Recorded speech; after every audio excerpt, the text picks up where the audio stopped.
PhilHealth accredited na ang Post-Kidney Transplant Benefit Program ng De Los Santos Medical Center na siyang unang pagamutan sa Metro Manila na nakatanggap ng pagkilala. Hearted Molina sa balita.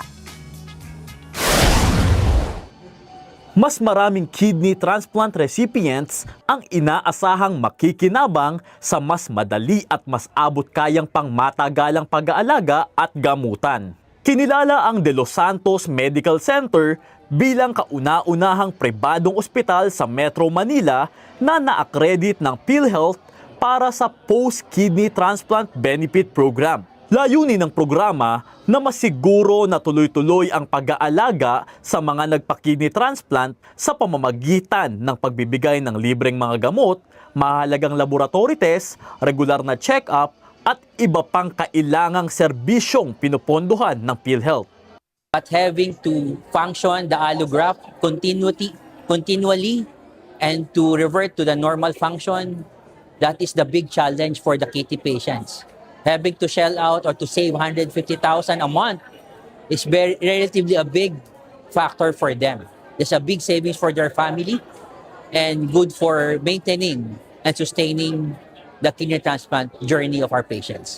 Ayon sa ospital, malaking ginhawa ito sa mga pasyente dahil umaabot sa daang-daang libong piso ang gastos sa mga gamot at regular na pagsusuri upang mapanatiling malusog at gumagana ng maayos ang inilipat na kidney. Higit pa rito, bukas din ang programa para sa mga pasyenteng galing sa ibang ospital na wala pang sariling post-kidney transplant program. Since De Los Santos Medical Center is the first private medical center in Metro Manila, other centers who have no post-transplant program can enlist and enroll their patients here at De Los Santos Medical Center. They just have to coordinate with the KTU, to our KT coordinator, so they can properly advise on how to avail the post-transplant kidney package. Sinabi rin ng pamunuan ng De Los Santos Medical Center na makakatulong ang pagpasok ng mga pribadong ospital sa ganitong uri ng serbisyo upang mabawasan ang siksikan at mahabang pila sa mga pampublikong ospital.